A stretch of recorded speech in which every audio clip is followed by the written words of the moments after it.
If you've been looking at immigration paralegal job postings, you've probably noticed something. Some listings want experience with immigration court and removal defense, and others want experience with family petitions or employment immigration. And that can be confusing because technically all of it falls under the umbrella of immigration law. But here's what most people don't realize. These paths are not just different workflows. They attract completely different personalities. The type of person who succeeds in removal defense usually isn't the type of person who thrives in family-based or employment-based immigration. And understanding that early on can save you years of frustration. So in this video, we're not just going to list tasks. We're going to talk about who belongs where, why these careers feel so different, and how to choose the path that matches who you are and how you're wired. And by the end, you should have a much clearer sense of which direction fits you the best, not just on paper, but as a professional. Let's start with removal defense because this is the path that most people have no frame of reference for until they are inside of it. Removal defense means you're working with people who are facing deportation. You're dealing with court schedules, hearings, motions, deadlines, and a constantly changing procedural landscape. Everything moves fast. Everything matters, and the emotional weight is real. What does a paralegal actually do here?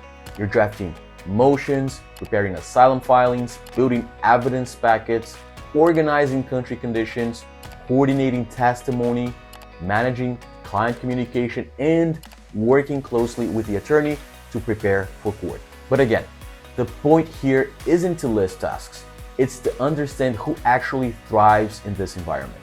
Removal defense tends to attract people who are driven by challenge, people who like complexity, people who don't shut down under pressure. They're comfortable with adrenaline. They want to solve problems that don't have clear answers. They like the idea of fighting for something. If that's you, this field will develop you fast. Removal defense forces you to build legal reasoning, issue spotting, strategy, research, writing, argumentation. If you want to become highly skilled very quickly, this path will do it. But it comes with a cost. You will face high stress, you will see trauma up close, and it's not unusual to feel mentally exhausted by the end of the week. So if you're the type of person who thrives when you're challenged, if you want intellectual depth and courtroom strategy, if pressure doesn't scare you, and if you want to work in areas of immigration where the stakes are literally someone's future, then removal defense might be where you belong. Now let's talk about the family-based side of immigration law. This is the path that most people outside the legal world imagine when they hear immigration paralegal. And for a lot of people, this environment fits their strengths much better than removal defense stuff. Family-based immigration work revolves around petitions between spouses, parents, children, siblings, and fiancés.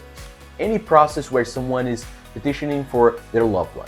So your daily work will look completely different. I-130 marriage petitions, I-45 packets, naturalization cases, waivers, NVC uploads, document checklists, biometrics, RFEs, and so on. But again, the real question is, who thrives here? This path attracts people who enjoy order and predictability. People who like step-by-step workflow. People who enjoy building clean, organized packets. People who have patience to communicate with clients at a slower, more personal pace. And people who take satisfaction in helping families reunite and build stability. In family-based immigration, the stress is different. You're not dealing with court emergencies or late-night filings. The pressure comes from accuracy, managing many clients at once, and keeping track of long-term details. You will still deal with emotional clients and sensitive stories, but the emotional tone here is hope and planning, not fear. So if you're someone who likes structure, who works well with systems, and who enjoys long-term case management and direct client communication, you will likely be very successful in this environment. Now let's look at employment-based immigration. This is a very different corner of the field, and it attracts a very different type of paralegal. Employment-based immigration focuses on bringing foreign talent into the United States through structured visa and green card pathways. A lot of this work involves employers sponsoring foreign workers, but not all of it. Some categories allow individuals, especially highly accomplished or extraordinary professionals, to self-petition without an employer. So instead of family dynamics or deportation defense, this world revolves around professional qualifications, business needs, extraordinary ability, and economic contribution. In this environment, the work is extremely process-driven. Firm labor, certifications, H-1Bs, L-1s, O-1 visas, EB filings, audits, recruitment steps, compliance, everything follows structured rules with very little room for improvisation. So who fits here? People who are analytical, people who love systems, people who want precision and consistency, people who are detail first and logic first, and who prefer working with regulations rather than narratives. Here, success comes from organization and accuracy. You're building cases that rely on following instructions exactly, monitoring deadlines across long timelines, and communicating with employers or corporate clients in a professional setting. If you enjoy structure more than unpredictability, if you like rules more than courtroom strategy, and if you'd rather sharpen technical skill instead of emotional communication, then employment-based work might be where you belong. Now a little about my own background. I started my career in removal defense, and it was intense. High volume, constant deadlines, and I learned fast. That shaped a lot of my skills early on. Later, I worked with family-based immigration for quite a while. Very different workflow, and I enjoyed the contrasts. They're different jobs, but both have value. I've never worked on the employment-based side, so I can't speak from inside that world. Today, most of my work is removal defense, with some family and humanitarian cases mixed in. And that mix is why I see such a clear separation between these paths. They're all immigration, but they feel like different careers. So how do you decide which direction is right for you?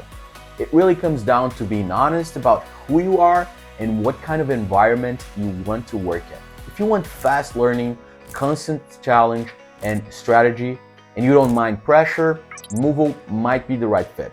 If you want structure, predictability, workflow, and long-term client relationships, family-based immigration might be a better match. And if you are analytical, process-driven, and you enjoy technical regulatory work, the employment side may be where you thrive. None of these options are better than the others. They're just different. Different pace, different pressure, different rewards. Think about what motivates you, what kind of workflow you want, and what environment fits your personality. Choose the lane that matches your strengths. There's room to build a great career in any of these paths. If you found this helpful and you want more content about the immigration field, paralegal work, removal defense, or anything connected to this world, feel free to subscribe to the channel and leave a comment below. I always appreciate hearing your thoughts and questions. Thanks for watching, and as always, keep your steps steady and your purpose clear.